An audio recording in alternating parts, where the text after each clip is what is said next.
then also I stop racing and then we all together. The word that you can use for the whole year will be management. Listen, guys, the biggest story in Formula One right now is not about who is winning races.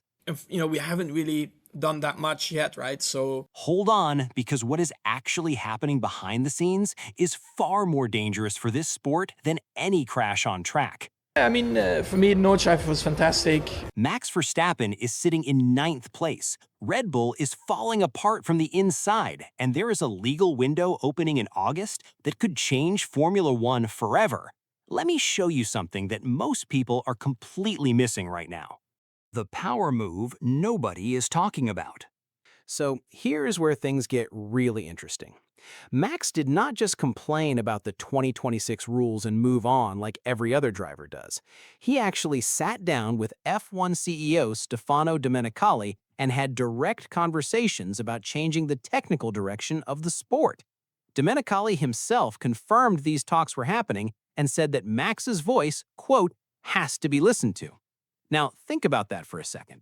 The CEO of Formula One is publicly saying that one driver's opinion matters so much that it is influencing regulation discussions. That is not a driver complaining. That is a driver using his status as a four-time champion to actually move the needle. And here is the part that makes this even more powerful. Max came into those meetings with actual suggestions, not just criticism. He told them specifically that the driving style needs to stay at the center of the sport without changing the fundamental approach. The FIA is now holding emergency meetings throughout April, and changes are already being planned for the Miami Grand Prix. A single driver forced a sport worth billions of dollars to sit down and reconsider its own technical rulebook. That is not normal, and we need to talk about it. Red Bull is quietly panicking. Now, while Max is playing political chess with the FIA, something very serious is happening back at the Red Bull factory, and it dropped just today. Red Bull has officially reshuffled their entire technical leadership. Ben Waterhouse has been promoted immediately to Chief Performance and Design Engineer, which means he now has overarching responsibility across both design and vehicle performance. And on top of that, Andrea Landi is being brought in from Ferrari and Racing Bulls as the new head of performance starting July 1st. Now, on the surface, this sounds like a normal team upgrade, right? But let me give you the context, and then you tell me if this looks normal. In the last year alone, Red Bull has lost Christian Horner, Helmut Marko, Rob Marshall, Will Courtenay, Jonathan Wheatley, and now Gian-Piero Lambiase, who is literally Max's closest person in that garage, is leaving for McLaren. So when Red Bull announces a reshuffle right after losing all these people and sitting sixth in the Constructors' Championship, this is not a planned evolution. This is damage control. And the fact that they are pulling Landi from their own sister team without a gardening leave period tells you exactly how urgent the situation actually is inside that factory right now. The real Max nobody sees in F1. Okay, so now let us step away from the politics for a second, because this part of the story is honestly my favorite. While Red Bull is reshuffling engineers and Max is having meetings with the FIA, do you know where Max Verstappen actually is this weekend? He is at the Nürburgring Nordschleife, racing a Mercedes-AMG GT3 in the 24-hour qualifiers. Not testing, not resting, racing. And his reason for being there is completely on brand.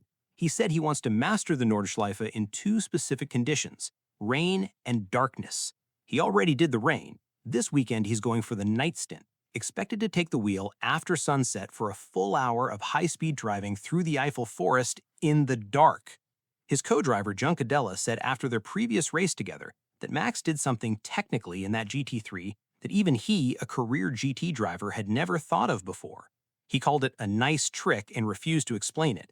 This is the Max that gets completely buried under the Red Bull politics and the championship standings narrative. He is a guy who, while his F1 world is on fire, goes to the most dangerous road circuit on the planet just because he genuinely loves racing. That contrast right there is the whole story of Max Verstappen in 2026. The August countdown. So now we get to the part that is making Red Bull's management lose sleep at night. Max Verstappen has a performance clause built into his contract that runs until 2028. The clause is simple and brutal. If he is not inside the top 2 in the Drivers' Championship at the summer break, he has the legal right to walk away from Red Bull completely, with zero compensation owed. And he has a 3-month window from August to October to make that call. Now, here is the current reality. He is sitting 9th in the championship with 12 points. George Russell leads with 51. Mercedes, Ferrari, and McLaren are all clearly faster than Red Bull right now. The mathematical chance of Max climbing to 2nd place before the Hungarian Grand Prix in late July is, to be honest, almost zero. So the clause is not just possible, it is practically already triggered in everything but the official paperwork. The remaining data you need to know. There are a few more things that paint the full picture here. The 2026 rules that Max hates so much were specifically designed around a 50-50 power split between the combustion engine and the battery, which creates the super clipping effect he keeps describing, where you boost past someone and then lose all your power on the next straight, and they just come back at you. Even Domenicali admitted the cars are still too heavy and the battery brings complications that need to be addressed. Max's father, Jos, also went public, saying the new cars simply do not challenge his son the way real racing should. And Toto Wolff at Mercedes, while publicly saying his driver lineup is locked, has privately structured George Russell's contract with performance clauses that give Mercedes flexibility exactly for a situation like this one. What happens next? So let us bring this all together.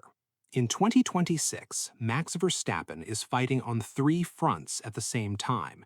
He's pressuring the FIA to change the sport's technical direction. He's watching Red Bull scramble to rebuild without the people who built their dynasty. And he has a legal exit window opening in August that could end the most dominant partnership in modern Formula One. My personal take is that Max does not want to quit Formula One. He wants Formula One to deserve him again. And right now, it simply does not. The real question I want to leave you with is this. If that August clause activates, is there actually a seat good enough to bring Max back to where he belongs, or does he simply walk away from the sport entirely?